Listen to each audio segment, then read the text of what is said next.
Hello and good morning. Happy February, week 2. A couple of things that I've had in my brain this week as I move through the to-do list in my head.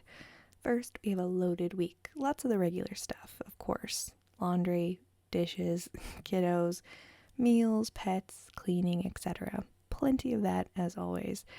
The bigger items on my brain include the fact that my side of the family is flying in this weekend. And we're going to be throwing our daughter a first birthday, which is kind of crazy to think about that she was born a year ago. If I think about it too long, I will put myself in a tailspin. So just know that the old cliche of the days are long, but the years are short is very true. I'm doing my best to soak up every moment of toddlerhood and the joy, the good, the bad, and stay very present.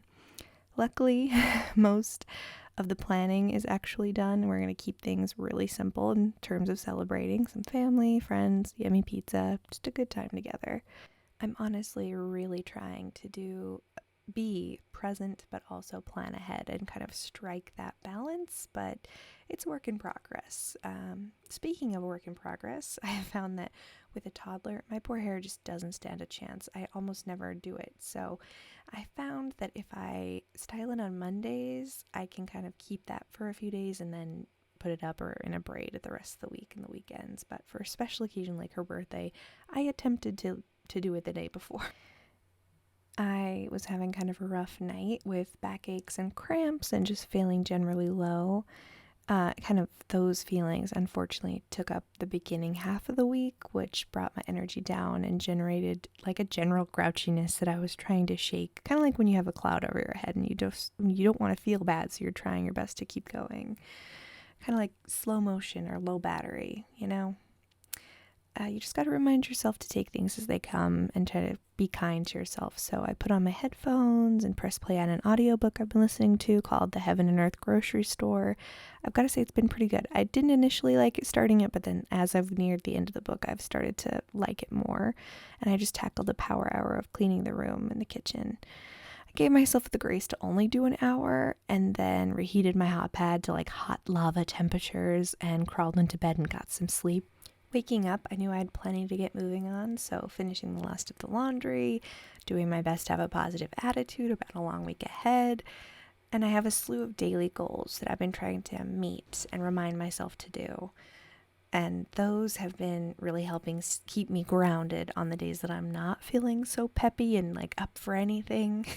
And one of those goals is to be more active and move my body more during the day. I have a pretty sedentary job, so in the morning, if I manage to take the time, like show some respect and love to my body for all that it does for me and get going, get the blood pumping, I've noticed a huge improvement to my mood and my general happiness daily. One of the other key goals that I have daily, those little tasks that make a big impact on my mood, is making the bed daily. Like taking the time to really cultivate this space and enjoy it for what it is, and found that if I try to romanticize my life, especially those little moments as much as possible, which means sipping coffee in cozy mugs and putting up sun catchers in all of our windows to create those little rainbows that cause awe on sunny days. Those type of small luxuries have meant I have these things to look forward to. Even if something like really exciting isn't happening, I have these small moments that just feel luxurious and something to kind of just bathe in the moment. It's really nice. Speaking of small luxuries, I have found this fabric spray. It's lavender scented for the bed linens, and I really enjoy using it to finish, like a finishing touch on those freshly laundered bed sheets. It does feel slightly like, oof, that the fact that the rest of our room isn't put away properly, because you see the bed right here and it looks so pretty and I loved making it match and it was just a fun moment. Again, romanticize those small moments, right? And then you turn around and I've got real life things that need to be put away that need me to sort them. But that's life. You just got to balance it out. So the big day arrived and Ollie's birthday party. So she's so obsessed with these balloons, which was so fun. I love seeing her toddle around with one in each of her tiny little chubby baby hands. I should say toddler hands. She was really enjoying watching her dad outside as he very graciously power washed her high chair, which was in desperate need of a good clean. She had the best time at her birthday party, her big 1 year party, filled with so many wonderful people celebrating her year, and it just made my heart so full. Her dad made her a smash cake, and I will always remember her delicately picking off the berries like a real lady. It was very cute instead of digging into the cake. Flash forward a few delightful hours later, and this is the party aftermath. Gift bags and wrapping paper strewn about. We put up photos of her at every month, kind of as a milestone to see how much she's grown and changed in such a short year, which I like to do for most of our birthdays as decoration, and then I will add them into a scrapbook afterward. My mom did it for my brother's graduation, and I just really liked it, so I started to incorporate it to most of our birthdays.